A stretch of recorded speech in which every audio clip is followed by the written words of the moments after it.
Doctrine and Context. Audio script Genesis, Chapter 2, First Print, Audio Series, Opening Doctrine in Context.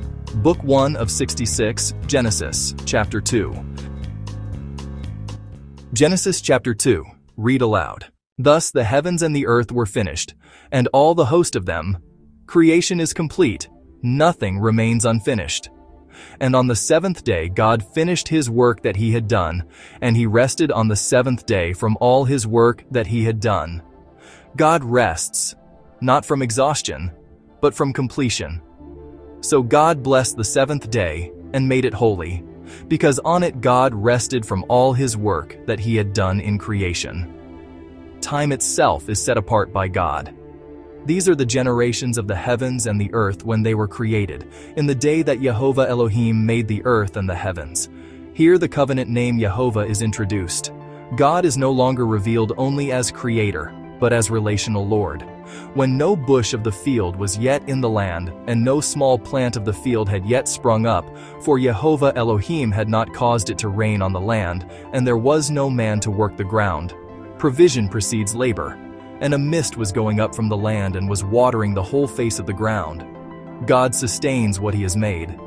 Then Jehovah Elohim formed the man of dust from the ground and breathed into his nostrils the breath of life, and the man became a living soul.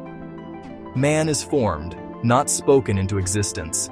Life comes from God's breath, and Jehovah Elohim planted a garden in Eden in the east, and there he put the man whom he had formed. Man is placed, not autonomous. And out of the ground, Jehovah Elohim made to spring up every tree that is pleasant to the sight and good for food. God provides generously.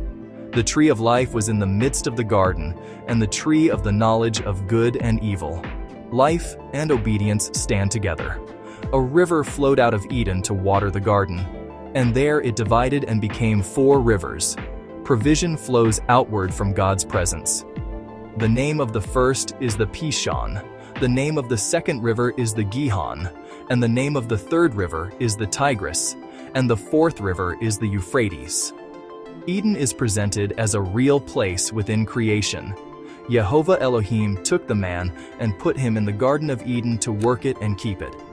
Work is given before the fall, and Jehovah Elohim commanded the man, saying, "You may surely eat of every tree of the garden, but of the tree of the knowledge of good and evil you shall not eat." Freedom exists within boundaries. For in the day that you eat of it, you shall surely die. God defines life and death. Then Jehovah Elohim said, "It is not good that the man should be alone." This is the first thing declared, not good. So Jehovah Elohim formed out of the ground every beast of the field and every bird of the heavens, and brought them to the man to see what he would call them. Man names under God's authority.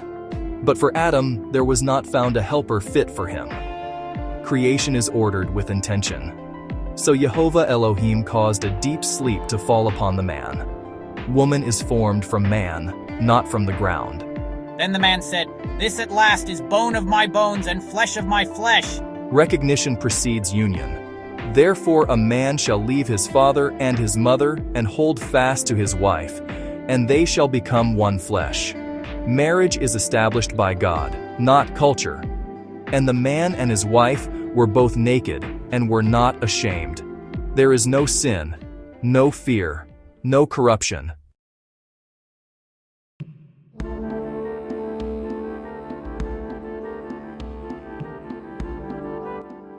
This concludes Genesis chapter 2.